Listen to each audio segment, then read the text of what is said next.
주식시장의 대세 상승 그리고 대박은 언제 터지는가. 우선 주식의 대세 상승을 논하기 전에 바닥은 언제인가 이 부분부터 여러분들이 짚고 넘어가야 할 것 같습니다. 그 다음에 경기 침체가 지속되고 나면은 언젠가는 유동성을 공급하게 될 겁니다. 금리를 낮추는 시기가 나오게 되고 그 상황에서는 또 대박은 또 반드시 터지게 돼 있다. 10년에 한두 번은 반드시 주식시장의 대세 상승, 대박장은 필연적으로 터지게 되어 있습니다. 가장 중요한 것은 언제인가 그 부분이 되겠죠. 미국 집값 사상 첫 40만 달러를 돌파했습니다. 그런데 지금 모든 자산들은 우리가 자산시장을 봤을 때 모든 자산시장은 다 가격 조정을 받고 있습니다. 그러나 유일하게 조정을 받지 않는 것이 바로 집값이다 이렇게 보시면 될 것 같아요. 특히 고가주택 위주입니다. 전 세계적으로 지금은 고가주택 위주로 조정폭은 거의 안 나타납니다. 그래서 모든 부동산이 지금 현재 지금 뭐 40만 달러 돌파했다 평균이겠죠. 그것은 아니고 고가주택은 계속 버티고 있고 그리고 저가주택 위주로 조정은 지금 하락 조정이 시작은 되고 있다라고 보시면 될 것 같아요. 그래서 이거는 전 세계적으로는 집에 대한 우리가 이전까지 있었던 과도한 유동성이 있었죠. 그 유동성으로 인한 지금의 현재는 양극화가 펼치고 있다는 것은 한국뿐만 아니고 전 세계적으로 마찬가지다 이렇게 보시면 될 것 같아요. 사실 이 자산 시장에 있어서의 돈이 갈 데가 없습니다. 갈 데가 없죠. 왜?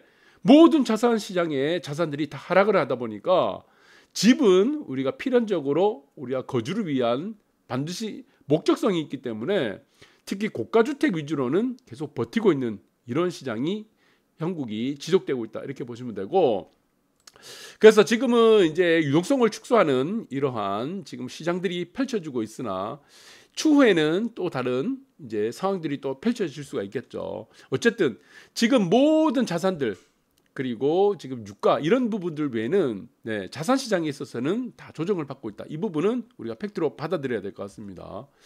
자, 그런데 이 파월이라는 분이 저는 정말 모르겠어요. 이 분이 뭐 지금 열심히 한다고 하고 있죠. 이 사람은 지금 매파인지 비둘기파인지 그 부분 자체가 안 돼요. 구분이 안 됩니다. 구분이. 그리고 이 사람이 추구하는 경제적인 우리가 이제 경제 수장이 되겠죠. FRB 금리를 결정하니까 이 사람이 추구하는 어떤 경제적인 이상이 무엇인지도 저는 모르겠습니다. 왜 그렇습니까? 어제는 경기 침체를 얘기하다가 그 다음 날은 경기 침체 불가피한 건 아니다고 얘기하고, 그러니까 하루에도 지금 몇 번을 바뀝니다. 이 사람이. 그러니까 제가 볼 때는 이 사람의 지금 경제적인 어떤 금리에 대한 원칙들이 모든 것들이 없다는 거죠. 그러니까 원칙 자체가 없는 사람인 것 같습니다. 근본적으로 FRB라고 하는 금리를 결정하죠. FRB, FRB에서 결정하는 우리가 회의가 FOMC입니다. 그 FOMC에서 금리를 결정하게 되는데 FRB의 전신이 무엇입니까? 이 유태인이 갖고 있는 회사죠. 가장 중요한 거는 이 회사의 주인이 유태인이란 겁니다. 민간회사입니다. FRB가 뭐 공기업이 아니에요. 정부에 소속된 회사가 아니고 금리를 결정하는 전 세계에 거의 가장 영향력이 크죠. FRB가 민간회사입니다. 그 주인이 유태인이란 것이고, 그러면은 제가 유추할 수 있는 거는 이전 시간에도 말씀드렸지만 FRB에서 이렇게 강수를 두는 이유, 경기 침체가 계속되고 있는 상황에서의 물가 상승이라는 부분은 저는 이거 핑계일 뿐이다. 결론적으로는 저는 비트코인이라고 계속 말씀드렸습니다. 지금 비트코인도 2만 달러를 돌파하고 있는데 왜 비트코인을 없애야 되는가? 이 부분이 지금 핵심이 되는 거예요. 왜 비트코인을 없애야 됩니까? 다음에 경기 침체가 계속 지속이 되면 언젠가는 금리를 인하시켜야 될 겁니다. 그리고 유동성을, 경기를 살리기 위해서 유동성을 공급을 해줘야 되겠죠. 그런데 문제가 하나 있습니다. 비트코인이 있는 한 유동성을 공급해주고 금리를 다운시키게 한다면은 금리도 결국에는 구조적인 하락기도 언젠가는 오게 됩니다. 그러면은 이 유동성이 어디로 가냐는 겁니다. 이 비트코인으로 간다는 겁니다. 이게 가장 큰 문제가 이거예요. 그래서 저는 이제 FRB라든가 지금 유태계 자금, 유태인 전 세계 금융의 80%를 차지하는 유태인들은 비트코인을 가상자산이라고 하죠. 어떻게든 저는 없애려고 할 거다. 그렇게 보고 있습니다. 여러분들이 아무리 많은 정부에서 미국이라든가 전 세계에서 공급하는 유동성들이 아무리 많이 공급해줘도 비트코인은 가상자산으로 흘러가게 된다면 효과가 없다는 겁니다. 경기를 회복하려는 효과가 없다. 유동성 자체가 투기판인 코인 시장으로 닥하게 된다면은 또 의미가 없게 된다는 거죠. 결국에는 경기는 침체되는 이 상황들과 물가가 올라가는 이 상황들이 지속적으로 맞물리게 된다는 것이다. 그래서 결론적으로는 이 가상자산 시장을 저는 이제 없애려고 하는 의도가 금리 상승의 가장 큰 이유라고 보고 있습니다. 금리로 잡힐 것 같으면요, 물가가 금리로 잡힐 것 같으면 벌써 했습니다. 안 하죠. 결론적으로는 이 가상자산에 대한 우려 때문에 지금 이 사단이 벌어지고 있다.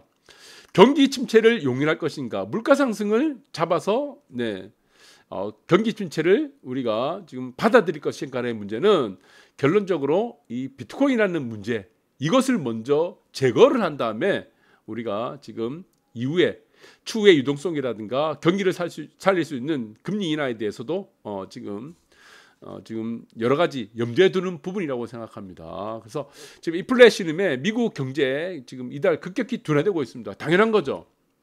그래서 금리를 올리게 되는 것은 필연적으로 무엇이 나타납니까? 리세션이 나타납니다. 리세션, 경기 침체가 나타나게 되는 거죠. 지금은 지속적으로 경기 침체가 이어지고 있는 상황에서 금리를 무리하게 올리는 방법들, 그리고 올리는 금리는 지금의 물가 상승과 전혀 연관이 없다는 겁니다. 그래서 지금에 보시면은 미국도 PMI 구매 관리자 지수입니다. 그래서 50 이상, 50 이하, 뭐 확장이라든가 수축, 이것을 나타내는 거죠. 그래서 지금 제조업 경기 동향 지수 중에 하나입니다. PMI. 그래서 지금은 PMI가 50 이하입니다. 다 떨어졌죠. 이미 떨어진 지가 한참 됐죠. 자, 그 상황에서 금리를 올린다는 문제, 결국에는 경기 침체를 받아들이면서 뭔가를 제거를 해야 되는 뭔가의 필요성, 그것은 바로 가상자산이다. 언젠가는 또 금리를 내려야 되니까, 그리고 유동성을 확보해야 되는데 비트코인 시장이 남아있는 한 이쪽으로 돈이 가긴 할 수는 없다는 겁니다. 전 세계인들이 두려워하는 것들이다. 그래서 일종의 현재까지의 유가도 올라가는 부분들 중에 하나도 이거였죠. 유가, 그리고 지금 전력 소모, 이런 부분들 자체가 가상자산으로 다 지금 빨려 들어가고 있다라는 부분들입니다. 그래서 경기 동향계 구리 16개월 내 최저로 찍었다고 합니다. 이것도 무엇입니까? 결국에는 이 금리를 급격하게 올리는 자이언트 스텝 올리고 빅 스텝을 올렸던 것들이 이제는 결국에는 지금 이제 상품 시장 쪽으로 이제 특히 지금 이쪽에 원자재 이쪽으로도 지금 영향을 주고 있다는 것이다 라는 부분이죠. 그래서 저는 이렇게 생각합니다. 지금 주가 차트를 잠깐 보게 되면은, 자, 이 부분에서 우리가 또 한번 봐야 될 게 이겁니다. 지금 언젠가는 바닥을 찍게 됩니다. 그런데 이 바닥과 고점, 바닥과 고점이란 부분들은 우리가 수치는 알 수 없습니다. 수치를 찾을 수가 없어요. 무엇만 알 수 있습니까? 기간만 알 수 있습니다. 시간과 기간만 알 수 있다는 겁니다. 그래서 이러한 시간과 기간에 대해서는 제가 언급해 드렸습니다. 진정한 바닥은 언제까지 지속된다는 얘기죠. 9월 이후라는 얘기죠. 9월 이후. 근데 여기서는 이제 문제점이 하나 생긴 겁니다. 자, 이렇게 큰 우리가 대세 상승이라고 하는 부분, 이렇게 큰 상승이 나오려면은 여기서 필요한 것은 유동성이죠. 유동성. 그래서 왜 시간이 걸리냐에 대한 문제가 우리 제기되고 있는데, 이런 유동성을 공급하게 되면 필연적으로 나타나는 것이 무엇입니까? 물가가 올라가게 되겠죠. 물가. 그러니까 이 두 가지의 우리가 딜레마에 빠지게 되는 겁니다. 금리를 올리게 되면은 무엇이 나타나게 됩니까? 금리를 올리게 된다. 유동성을 우리가 공급해 준다. 금리를 올리게 되면 필연적으로 나타나는 것은 경기 침체입니다. 리세션, 경기 침체가 나타나고, 유동성을 공급해 주게 되면 필연적으로 나타나는 것은 지금과 같은 물가가 올라가는 문제죠. 그런데 지금에 있어서의 유동성을, 경기 침체가 아무리 지속된다고 하더라도 여기서 금리를 내리거나 유동성을 공급해 줄 수가 없다는 겁니다. 왜 그렇습니까? 물가 때문이죠. 물가. 첫 번째가 물가에 대한 문제고, 두 번째가 무엇입니까? 지금과 같은 상황에서 또다시 금리를 낮춰주거나 유동성을 공급해주게 된다면 비트코인을 뿐만 아닌 이 가상자산으로 돈이 흘러 들어가 있다는 겁니다. 실질적으로 경기 침체에 이용되는 자금들이 경기 침체만을 목적으로 가지고 않고 코인 시장으로 한다. 이 문제가 가장 크다는 겁니다.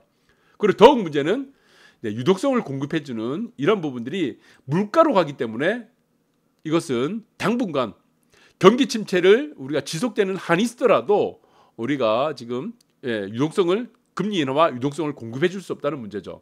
그래서 이 부분에 있어서의 바닥이라는 문제는 여러분들이 보시면은 지금의 뭐 가장 큰 문제가 무엇입니까? 바닥이라는 문제가 언제냐는 것인데, 자 여기서도 우리가 봐야 될 것은 이거죠. 중간중간에 보시면은 반등이 나올 수도 있습니다. 반등도 무섭습니다. 굉장히. 반등도 굉장히 무서워요. 그런데 이 바닥이라는 이 저점을 찍는 과정들이 언제부터가 이 바닥권에 들어갔냐, 이 문제를 생각해야 되는데, 우리가 더 중요하게 생각하는 것은 이겁니다. 가격입니다. 가격에 대한 메리트, 어느 정도의 하락 기간과 우리가 지금 가격 조정이 지속이 되면은 가격에 대한 메리트가 생기기 시작합니다. 이러한 가격에 대한 메리트가 생기기 시작하면은 더 이상 추가적으로 하락은 하지 않게 됩니다. 그러면 무엇입니까? U자형 패턴이 나올 수가 있습니다. U자형 패턴. 이런 패턴들이 나올 수가 있겠죠. 그래서 이 가격에 대한 메리트란 부분들은 굉장히 중요한 겁니다. 이 가격에 대한 메리트가 생기기 시작하게 되면은 아무리 많은 악재가 등장해도 추가적인 가격 하락 조정은 나오지 않게 됩니다. 그래서 이 세상에서 가장 큰 호재가 무엇입니까? 가격이 싸다는 겁니다. 이 세상의 가장 큰 악재가 무엇입니까? 이 국면이죠. 이 국면. A라는 국면. 여기서 B라는 국면이죠. 삼성전자 고가 찍었던, 다 알려드렸던 이 국면이 무엇입니까? 가격이 비싸다는 겁니다. 이게 가장 큰 악재예요. 경기가 좋아지고 안 좋아지고 이 문제가 아닙니다. 금리가 내리고 무슨 유동성이 공급이 되고 혹은 금리가 오른다 내린다, 이 문제가 자체가 의미가 없다는 겁니다. 아무리 좋은 호재를 줘도 A라는 국면, B라는 국면에서는 오르지가 않는다는 겁니다. 그런데 잘 모르는 전문가, 무슨 뭐 잘 모르는 채널들을 보시면, 유튜브를 보시면 여기서부터 뭐 4,000포인트, 5,000포인트 삼성전자 10만 원 노래 부르고 있다는 겁니다. 그러니까 이 가격에 대한 어떤 마디에 대한 개념들 자체가 아예 없다는 겁니다. 그래서 진정한 바닥은 저는 보시면은 9월 이후라고 보고 있습니다. 9월 이후. 다시 깨끗하게 한번 볼게요. 일단은 9월 이후가 될 거다. 한 번에 이런 추세가 지속이 된다 그러면은 이 추세 트렌드입니다. 이 굉장히 강합니다. 중간에 큰 반등이 나올 수도 있어요. 이런 반등이 나올 수도 있습니다. 큰 반등이 나올 수도 있죠. 그러나 여기서는 진바닥을 어디서 찍을 것인가 라는 문제는 결국에는 이건 시간의 개념입니다. 시간이 어떻습니까? 어떤 시간까지 가야 됩니까? 가격 메리트가 생기는 시간까지 가야 된다는 것이다. 이 가격 메리트가 생기는 이 시간이 가게 되면은 추가적인 하락은 어렵다. 그리고 맨 마지막의 패턴은 항상 이렇습니다. 맨 마지막 패턴은 한번 들어올렸다가 이 깨는 패턴들이 등장하게 된다라는 부분이고, 일단은 여러분들이 보시게 되면은 지금에 있어서의 가격 메리트는 우리가 2,400포인트 밑에서 서서히 가격 메리트가 생기기도 하죠. 그러나 일단은 이제 시간은 좀 더 있어야 된다. 왜 그렇습니까? 계속 말씀드리지만 이 국면에서의 유동성은 들어오기가 힘들다는 것이다. 본격적인 유동성이 들어온 기간이 언제냐? 침체가 이제 물가 상승보다는 침체에 대한 우리가 우려가 더 커질 때, 이 부분이 있어서의 유동성과 금리 인하가 이제 시작될 때라고 보시면 되고, 미국의 금리 인상의 마지노선은 2%라고 말씀드렸죠. 한국의 금리 인상의 마지노선은 2.5%입니다. 만약에 미국이 금리를 2% 이상 올렸다. 기준금리입니다. 한국이 금리를 2.5% 이상 올렸다는 것은 경기 침체가 직격탄을 맞습니다. 경기 침체가. 자, 이 경우가 되면은 여러분들이 생각할 수 있는 바닥의 수준은 더 깊게 내려갈 가능성이 크다는 부분들도 여러분들 잘 생각하셔야 되고, 그리고 여러분들이 생각하는 바닥권과 여러분들이 생각하는 고점권, 이 부분은 여러분들이 생각하는 것보다 더 떨어집니다. 항상.